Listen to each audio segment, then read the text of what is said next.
Hindi lang pala festival ang may pagmamalaki ng Karamuran Catanduanes mga padaba. Meron din itong malalim na pananampalataya na talagang mararamdaman mo. Kaya samahan niyo ako mga padaba hanggang sa dulo dahil ipapakita ko sa inyo ang isang tradisyon na nagpapatunay na buhay ang debosyon ng mga taga-Karamuran dito sa bayan ni Juan.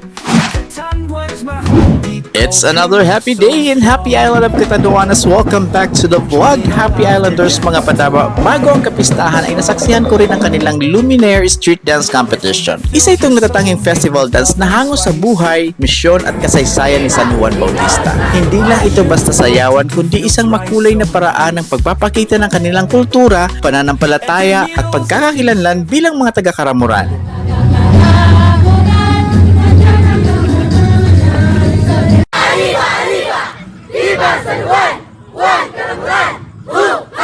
Pero kung may isang bahagi ng aking pagbisita na tunay na tumatak sa aking puso, ito ay ang kanilang prosesyon. Habang inilalabas ang imahe ni San Juan Bautista sa simbahan, tanging ang taimtim na panalangin at pag-awit ng mga kantora ang maririnig mo. Nakakapangilabot mga padaba dahil para kang ibinalik sa mga sinaunang tradisyon ng simbahan. Isa rin sa napansin ko ay ang kakaibang paraan nila ng pagprosesyon ng imahe dahil andas ang kanilang gamit. Iba ang kanilang estilo ng pagpoprosesyon kumpara sa nakasanayan kong makita sa iba't ibang lugar. Kitang-kita mo mga padabang hindi lamang ito tradisyon kundi isang pagpapahayag ng kanilang malalim na pananampalataya. Ito ang lagi kong ginagawa mga padaba every time na nagta-travel ako. Kinikilala ko ang lugar.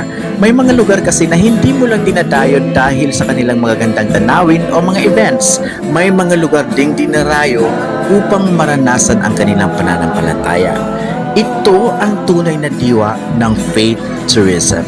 Hindi lang tayo bumibisita para kumuha ng litrato o gumawa ng content, bumibisita rin ang Happy Islander TV upang maunawaan ang kasaysayan, kultura at higit sa lahat ang pananampalatayang nagbubuklod sa isang komunidad sa loob ng maraming henerasyon. Sa Karamuran mga padaba, makikita mong ang kanilang fiesta ay hindi lamang selebrasyon, isa itong buhay na patotoo ng kanilang pananampalataya, pagmamahal at debosyon kay San Juan Bautista.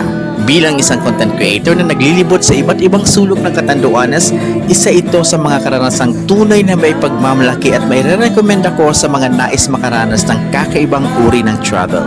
You get to blend with the community, know the community by heart, and acquire a lot of stories as you go back home. Ito ang nagpapatunay na sa Catanduanes, hindi lang likas na ganda ang ating matutuklasan, kundi pati ang mayamang kultura at buhay na tradisyon ng pananampalataya.